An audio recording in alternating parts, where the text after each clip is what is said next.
Hello बच्चों। तो देखिए, लास्ट वीडियो में हमने पुरानी प्रश्नावली 1.3 को कंप्लीट किया है और अब हम वेन आरेख पढ़ रहे हैं। ठीक है। वेन आरेख क्या है कि जितनी भी चीज़ें अभी तक हमने समुच्चय के बारे में पढ़ी हैं, हमने दो समुच्चय पढ़े हैं। ए बराबर एक कोई समुच्चय हो मान लो, और बी बराबर कोई दूसरा समुच्चय हो, तो इनके बीच कुछ ना कुछ संक्रियाएं होंगी। संक्रियाएं जैसे मतलब कि जब हम संख्याओं को पढ़ते थे ना, 1 2 3 4, तो हम पढ़ते थे इनके लिए संक्रियाएं, यानी जोड़ना हो गया, घटाना, गुणा करना और भाग देना। ये जैसे चार संक्रियाएं होती थी किसके लिए, संख्याओं के लिए। तो ऐसे समुच्चयों के लिए भी संक्रियाएं होती हैं कुछ अलग सी, जो आज तक हमने नहीं पढ़ी हैं। अब वो संक्रियाएं यहाँ आने वाली हैं। तो दो समुच्चयों के बीच में जो संबंध होते हैं इन संक्रियाओं के द्वारा, जैसे पहला वाला आपको मैं बता देता हूँ, वो होता है सम्मिलन। ठीक है। जिसको यूनियन कहते हैं इंग्लिश में, और यू से दिखाते हैं। जैसे ए और बी के बीच में एक संबंध है, यू, यानी जिसे कहते हैं सम्मिलन। ठीक है। सम्मिलन होता है ये, यूनियन यानी सम्मिलन होता है। ऐसे ही एक और भी होते हैं दो तीन तरह के। जैसे ये देखिए, आज हम सिर्फ सम्मिलन के बारे में पढ़ेंगे। ये रहा समुच्चयों का सम्मिलन। बाकी कौन कौन से होते हैं एक बार देख लो जरा। एक होता है कि दो समुच्चयों का सम्मिलन कैसे होगा, यूनियन ऑफ सेट्स। और ऐसे समुच्चयों का सर्वनिष्ठ कैसे निकालेंगे, इंटरसेक्शन ऑफ सेट्स। और समुच्चयों का अंतर कैसे निकालेंगे, डिफरेंस ऑफ सेट्स। समुच्चयों को जोड़ना नहीं होता है यहाँ। ठीक है। देखो यहाँ पर क्या है, अंतर तो निकालना आ रहा है, माइनस करना, लेकिन जोड़ना ये नहीं होता है। तो तीन तरह के हमारे पास क्या है, संक्रियाएं हैं समुच्चयों के लिए। जैसे संख्याओं के लिए जोड़ना, घटाना, गुणा करना और भाग देना होता है, दो संख्याओं को जोड़ना होता है। ठीक है। वैसे समुच्चयों में क्या होते हैं, अलग तरह के होते हैं संक्रियाएं, इन्हें संक्रियाएं कहेंगे। ठीक है। यानी एक क्या, पहला हो गया सम्मिलन, दूसरा सर्वनिष्ठ, और तीसरा अंतर। और वो करते कैसे हैं, आज हम सिर्फ पहले तक का पढ़ेंगे, पहला वाला पार्ट जहाँ तक है। और फिर कल दूसरा और तीसरा कराकर फिर प्रश्नावली शुरू करी जाएगी। ठीक है। तो जरा एक बार देख लो कि क्या क्या चीज़ें हैं। कि दो समुच्चयों के बीच में जब हमें सम्मिलनों को किनको देखना होता है, जो भी हमारे पास अभी तक संक्रियाएं मैंने तीनों बताई, तो उन संक्रियाओं को आरेखों के रूप में खींचते हैं। इस तरह से डायग्राम बनाते हैं, मतलब चित्र बनाकर उनको हम उनका आंसर निकालते हैं। ठीक है। तो उसको क्या कहते हैं, वेन आरेख कहते हैं। और बाकी इसके अंदर फिर संक्रियाएं मैंने आपको बताई तीन तरह की हैं, जैसे यहाँ पर इनके बीच में। तो पहले वाले के बारे में पढ़ेंगे और कुछ उदाहरण करेंगे। उसके साथ में कुछ उनकी क्या है यहाँ पर प्रॉपर्टीज हैं, यानी गुणधर्म हैं, वो देखेंगे क्या क्या हैं। बस ये दूसरा वाला पार्ट आज नहीं करेंगे, सर्वनिष्ठ वाला आज नहीं करेंगे, सिर्फ यहीं तक होगा काम। ठीक है। तो जरा देखो पहले फिर क्या क्या चीज़ है काम की। वेन आरेख क्या होता है, जो मैंने बताया कि समुच्चयों के बीच संबंध होते हैं, यानी जो क्या संबंध कहो या संक्रियाएं कहो। संक्रियाएं भी लिख लेना, संबंध के ब्लैक संबंध करके या ऑब्लिक करके। ठीक है। संबंध ऑब्लिक संक्रियाएं, इस तरह से कर लेना। और क्या क्या संक्रियाएं हैं वो ब्लैकेट में लिख देना। ये रही सम्मिलन, सर्वनिष्ठ और अंतर। तो जो समुच्चयों के बीच संबंध होते हैं उनको आरेख द्वारा निरूपित किया जाता है, इसे वेन आरेख कहते हैं। अगर आपने ऐसे डायग्राम में बना के दिखा दिया इस तरह से, तो उसे क्या कहेंगे हम लोग, आरेख कह देंगे, वेन आरेख कह देंगे। ठीक है। वेन एक क्या थे, हमारे मैथमेटिशियन थे, गणितज्ञ थे, और उन्होंने ये विधि निकाली थी। इसलिए बिना इसकी हेल्प से भी हम निकाल सकते हैं, लेकिन जब इसकी हेल्प लेंगे ना, तो बड़े बड़े क्वेश्चन जो कि आपके 2 3 पन्ने में चले जाते हैं, वो आपके सिर्फ आधे पन्ने में हो जाएंगे। समझ रहे हो। अब यहाँ जब क्वेश्चन आएंगे ना बड़े वाले, अगली एक्सरसाइज में आएंगे फिलहाल, या इस एक्सरसाइज में भी होंगे कुछ कुछ, तो जब आप देखोगे कि अगर हम लोग उसको कॉपी में करते तो कम से कम 2 पेज लेता हो, और वेन आरेख से अगर आप करोगे तो एक आप मतलब छोटे से हिस्से में, मान लो आधे पेज से भी आधे में हो जाएगा, जितने में वो चित्र बन जाएगा। समझ रहे हो। तो बहुत ही आसान है, वो देखेंगे। जैसे मैं एक इसका एग्जांपल तुम्हें दिखा देता हूँ कि कैसे करना है। जैसे ये यू है, यू आपको पता है सार्वत्रिक क्या है, समुच्चय है, जिसमें और ये इसके दो ए और बी, दो इसके छोटे समुच्चय हैं। इन सभी के अवयव इसमें भी होते हैं। ठीक है। तो जो सार्वत्रिक समुच्चय है इसको हम दिखाते हैं बड़े वाले चित्र से। ये रहा बड़ा चित्र, और इसका नाम हमने लिख दिया यू। और इसको किस तरह से दिखाते हैं हम, आयत के रूप में। तो आप देख रहे हो आयत जैसा एक बॉक्स बना हुआ दिख रहा होगा आपको। ये रहा बाहर वाला बॉक्स। तो इसको ही क्या कहते हैं हम लोग, सार्वत्रिक समुच्चय कहते हैं। इसको यू से दिखाते हैं। इसके अंदर ये सारे अवयव होंगे 1 से लेके 6 तक। तो देख लो 1 2 3 4 5 6 सब हैं, लेकिन अभी लगाने नहीं है।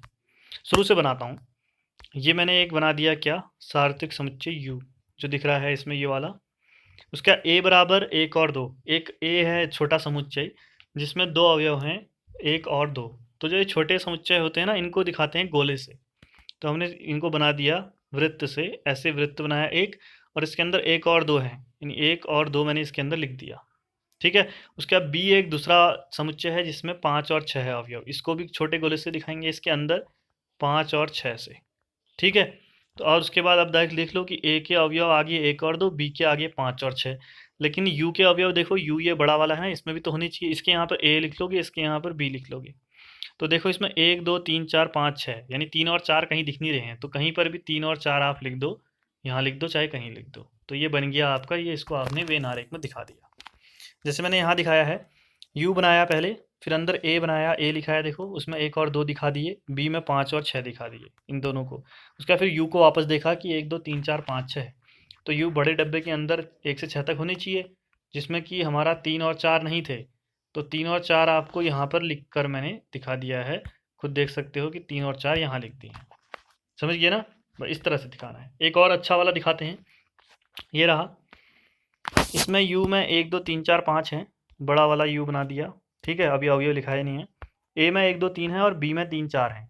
अब ध्यान दो, जो यहाँ पर ए के अंदर आ रहा है एक अवयव 3, और बी के अंदर भी 3 आ रहा है, यानी कुछ कुछ दोनों में कॉमन है, दोनों में आ रहा है, जो उभयनिष्ठ है कुछ ना कुछ। तो उभयनिष्ठ के लिए आपको ए बनाओगे, उसके बगल में बी बनाओगे, और बीच में दोनों को कॉमन वाला हिस्सा भी बनाओगे थोड़ा सा।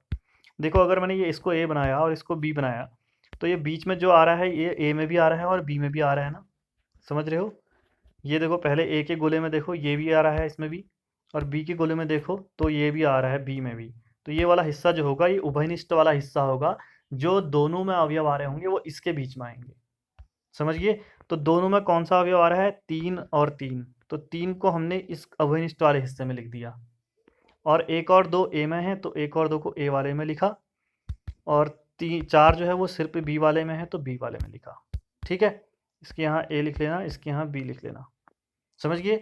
उसके बाद फिर से आओगे आप यू के आस, 1 2 3 4 5, लेकिन आपको 1 2 3 4 ही दिख रहे होंगे, तो 5 को आप कहीं बाहर पे दिखा दो, ये हमने बाहर पे दिखा दिया। समझ गए? अब ध्यान दो, दोबारा से एक बार समझो। ये जो बड़ा सा आपको आयत दिखेगा, ये होता है सार्वत्रिक समुच्चय, यानी यू से दिखाते हैं जिसको हम। उसके अंदर ए से हम लोग दिखाते हैं एक गोले को, और बी से दूसरे गोले को, यानी 2 समुच्चय अगर उसके अंदर है तो 2 गोले बनेंगे, 3 समुच्चय हैं तो 3 गोले बनेंगे। अभी 2 गोले वाला समझो, तो पहला वाला ए होगा, दूसरा वाला बी होगा। अब ए और बी में जो दोनों में आ रहा होगा अवयव, यानी जो उभयनिष्ठ होगा, जो ए में भी आ रहा होगा और बी में भी सेम आ रहा होगा, उसको ये बीच में दिखाएंगे, जो बीच वाला हिस्सा है, ठीक है। ये दिख रहा होगा आपको बीच में जो हिस्सा है, ठीक है। 1 मिनट, चलो, ये बीच वाला हिस्सा, इसमें क्या आएगा? वो अवयव आएंगे जो दोनों में आते होंगे, उभयनिष्ठ होते होंगे, तो यहाँ पर उन अवयवों को रखा जाएगा। और इधर किसको रखा जाएगा? जो सिर्फ ए में आता है। और इधर किसको रखा जाएगा? जो सिर्फ बी में आता है। और जो इनके अलावा बच के यू में बचे हैं, उनको बाहर साइड दिखा देते हैं, जो ये बाहर पे जगह बची है काफ़ी सी। वो इतना समझो अभी, बाकी करते करते आप आसानी से समझ लगोगे, और जब पहुँचोगे बाद में चैप्टर के लास्ट में, तो आपको इतना कुछ आने लग जाएगा नया, कि जो आपने कभी सीखा नहीं था आज तक, ठीक है। और बहुत ही आसान तरीके से आएगा। चलो फिर समुच्चयों की संक्रियाएं पढ़ते हैं। ऑपरेशंस ऑफ सेट कहते हैं इन्हें इंग्लिश में, और हिंदी में संक्रियाएं कहते हैं, ठीक है। तो पहला होता है समुच्चयों का सम्मिलन। सम्मिलन मतलब मिलाना हो गया एक तरह से, लेकिन कुछ अलग है। ऐसे ही मिलाना मतलब जोड़ देना नहीं है, जोड़ने जैसा ही है लेकिन थोड़ा सा अलग है, जिसको यूनियन ऑफ सेट्स कहते हैं। दूसरा समुच्चयों का सर्वनिष्ठ, यानी इंटरसेक्शन ऑफ सेट्स। सर्वनिष्ठ मतलब जो दोनों में हो, अभी पीछे बताया था ना, उभयनिष्ठ और सर्वनिष्ठ दोनों सेम है। तो यानी अगर आप उभयनिष्ठ को समझ गए हो तो ये आपको आसानी से आ जाएगा, लेकिन ये हम कल को पढ़ेंगे। तीसरा, समुच्चयों का अंतर। अंतर आप जानते हो, अगर आपको 10 में से 5 घटाना है तो 5 ही बचेगा, लेकिन यहाँ पे समुच्चय को घटाना है। कैसे घटाना है वो आप जब करेंगे तो देखेंगे, ठीक है। उसके बाद चलो पहले वाले में आ जाते हैं, समुच्चयों का सम्मिलन, यानी यूनियंस ऑफ सेट्स, ठीक है। यूनियन ऑफ सेट्स, दो हमें समुच्चय दिए हैं, उनका हमें सम्मिलन निकालना है। तो हम जरा देखते हैं होता क्या है। पहले परिभाषा समझ लो, चलो पहले परिभाषा छोड़ो, पहले देख लो कि हमारे पास अगर एक समुच्चय ए है जिसमें 1 2 3 4 तक के अवयव हैं, दूसरा समुच्चय बी है जिसमें 3 4 और 5 हैं। अगर आपसे यूनियन निकालो कहे ए और बी का, जिसका यानी सम्मिलन निकालो, तो सम्मिलन का चिन्ह यू होता है इनके बीच में। एक यू तो हो गया कौन सा वाला, सार्वत्रिक समुच्चय को दिखाने का तरीका, और एक यू होता है जो होता है आपका सम्मिलन का चिन्ह होता है। जैसे आपको जोड़ना होता है ना, योग का चिन्ह प्लस होता है और धन होता है, और अंतर का चिन्ह माइनस होता है, इस तरह से गुणा का चिन्ह क्रॉस में बनाया होता है। तो उसी तरह से सम्मिलन का चिन्ह यू होता है। तो ए और बी का जब आप क्या निकालोगे, सम्मिलन, तो क्या आएंगे उसमें अवयव? उसमें वो अवयव आएंगे जो ए में हो और जो बी में हो, दोनों के अवयव आएंगे। लेकिन जो उभयनिष्ठ हो यानी जो दोनों में आता हो वो एक ही बार आएगा। जैसे ए में 1 2 3 4 आए और बी में 3 4 5 हैं, लेकिन आप देख रहे होगे कि 3 और 4 जो हैं वो दोनों में हैं, तो वो एक ही बार आएंगे जो आ चुके हैं। और 5 बस आंसर। अब 1 2 3 4 5 हर अवयव को देखो, इसमें से हर अवयव या तो वो ए में होगा या बी में होगा या दोनों में भी हो सकता है। ठीक है, तो क्या कहा मैंने कि ए यूनियन बी यानी सम्मिलन, दो समुच्चयों के सम्मिलन में वह अवयव आते हैं जो या तो ए में हो और या तो बी में हो। और लगा रहे हैं बीच में, हाँ, क्योंकि वो दोनों में भी हो सकता है। समझ गए? और जो दोनों में होगा, उभयनिष्ठ होगा, उसको एक ही बार लिया जाता है। समझ गए? अब जरा परिभाषा पढ़ लो। ए और बी का सम्मिलन वह समुच्चय है जिसमें ए के सभी अवयवों के साथ बी के भी सभी अवयव हों, दोनों के है ना, तथा उभयनिष्ठ अवयवों को केवल एक बार लिया जाता है। समझ में आ गया? इसको यू से दिखाते हैं जो समझा दिया मैंने आपको। अब जरा एक क्वेश्चन करके देख लेते हैं। ए आपको 1 2 3 दिया है, बी आपको 2 3 4 5 दिया है। ए यूनियन बी निकाला आपने, तो आपने ए के सारे अवयव लिख दिए 1 2 3, और फिर बी के जब लिखने लगे तो आपको पता है 2 और 3 तो ऊपर आया था, यानी अब वो दोबारा नहीं आएगा, तो बचे हुए 4 और 5 को आपने लिख लिया। समझिए? अब जरा देख लो खुद ही, इतना आसान था। ऐसे कैसे दिखाएंगे इसको वेन आरेख में? आपने पहले यू बना दिया, यू यहाँ दिया नहीं है, आपने बना लिया, लेकिन क्योंकि किसी ना किसी के अंदर तो आएंगे ही नहीं, तो यू बना दिया ऐसे बड़ा सा। उसके बाद अवयवों को लिखा, ए के अंदर 1 2 3 आएंगे, तो 1 2 3, और बी के अंदर 2 3 4 5। अब मैंने आपको बताया था जो बीच वाला हिस्सा होता है वो उभयनिष्ठ वाला होता है। उभयनिष्ठ इसमें है ना 2 और 3, अगर नहीं होता उभयनिष्ठ तो ए को अलग बी को अलग बनाते। अब उभयनिष्ठ तो हमें पहले ही दिख गया है ना, 2 और 3 2 और 3, तो हमने ये वाला चित्र बनाया जिसमें उभयनिष्ठ वाली जगह भी बचती है। और उभयनिष्ठ वाली जगह में 2 और 3 को लिख दिया है अंदर, और ए में 1 था, 1 को लिख दिया, बी में 4 और 5 था, 4 और 5 को लिख दिया। समझ गए? और जो पूरे हिस्से को देखो मैंने क्या किया है, ऐसे सेट किया है, ये हल्का हल्का कर रखा है यहाँ तक।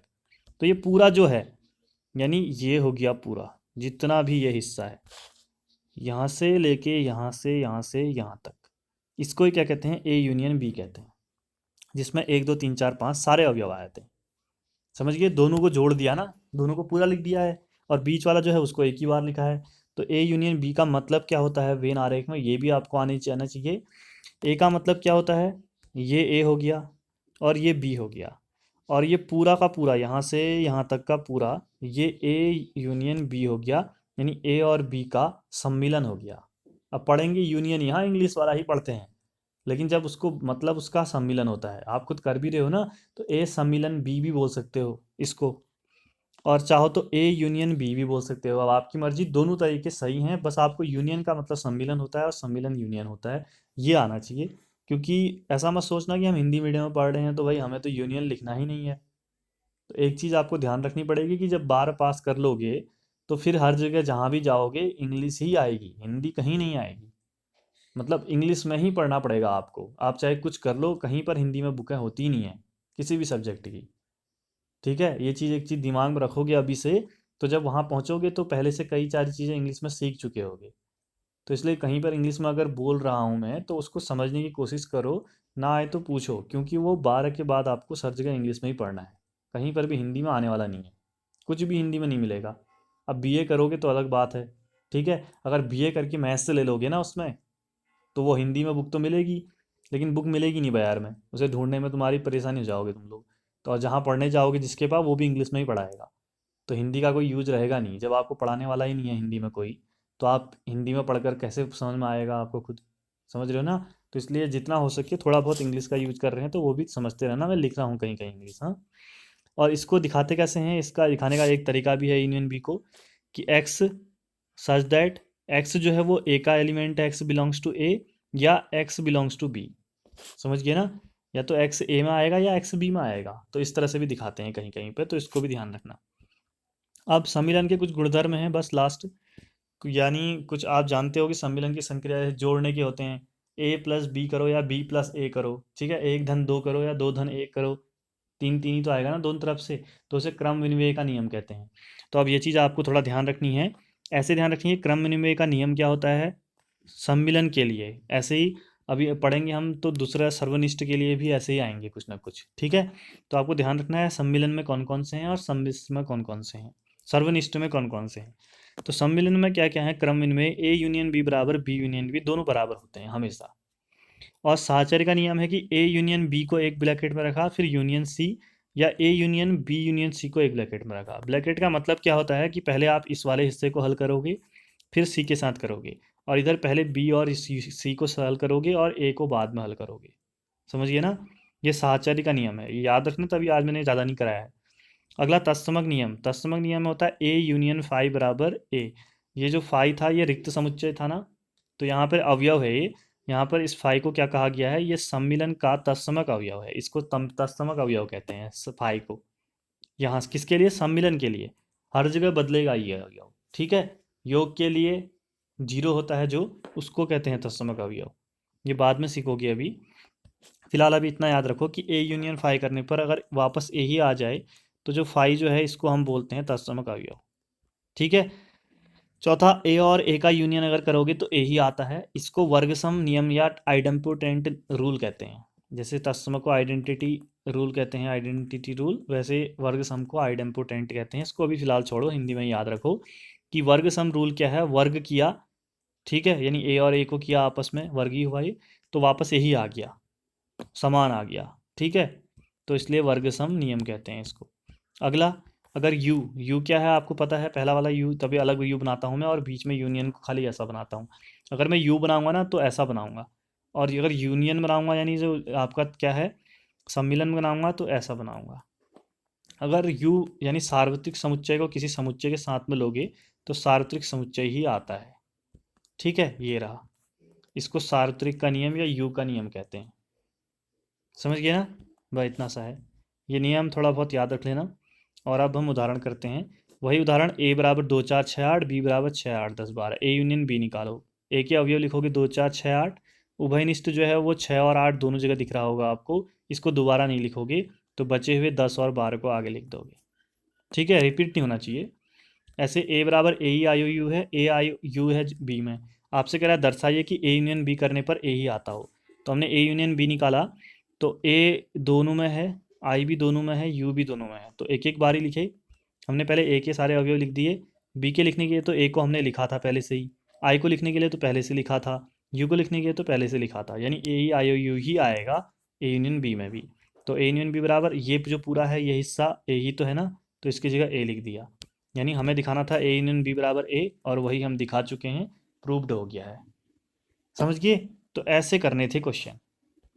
आगे एक लास्ट उदाहरण है 14वां, कह रहा है कि एक्स जो है एक समुच्चय जिसमें राम, गीता और अकबर आते हैं, 3 बच्चे जो कक्षा 11 के विद्यार्थी हैं और जो हॉकी की टीम में है। और वाई में गीता, डेविड और अशोक आते हैं जो कक्षा 11 के विद्यार्थी हैं लेकिन फुटबॉल की टीम में है। तो हमें एक्स यूनियन वाई निकालना है। तो एक्स में राम, गीता और अकबर आते हैं, और वाई में गीता, डेविड और अशोक आते हैं।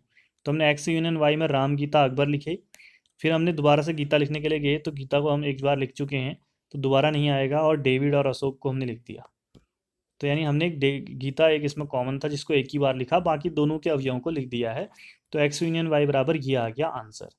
चाहो तो इसके आगे लिख सकते हो, कक्षा 11 के विद्यार्थी हैं जो या तो विद्यालय की हॉकी टीम के हैं या फुटबॉल टीम के हैं। इतना लंबा भी लिख सकते हो इसके आगे, लेकिन इसकी ज़रूरत नहीं है, आप समुच्चय लिख रहे हो तो इतने में काम बन जाएगा, और ये आंसर हो गया। समझ गए ना भाई, इतना ही सा है आज के लिए, तो ये सब कर लेना। कल हम दूसरा वाला पढ़ेंगे, पहला हमने ये पढ़ लिया है, देखो ध्यान रखना पढ़ क्या रहे हैं, सम्मिलन के बारे में सब कुछ पढ़ चुके हैं। कल सर्वनिष्ठ और समुच्चयों के अंतर के बारे में पढ़ेंगे और उससे संबंधित प्रश्न करेंगे, उदाहरण करेंगे, और फिर उसके बाद प्रश्नावली जब भी शुरू होगी तो वो करेंगे कल। मतलब जो अगली क्लास होगी, यानी अगली क्लास सोमवार को होती है। और आज तक का ये सारा काम कंप्लीट करने के बाद मुझे भेज देना इसकी फ़ोटो, बाकी मैं चेक कर लूँगा। ठीक है, मिलते हैं अगले वीडियो में, तब तक के लिए बाय बाय।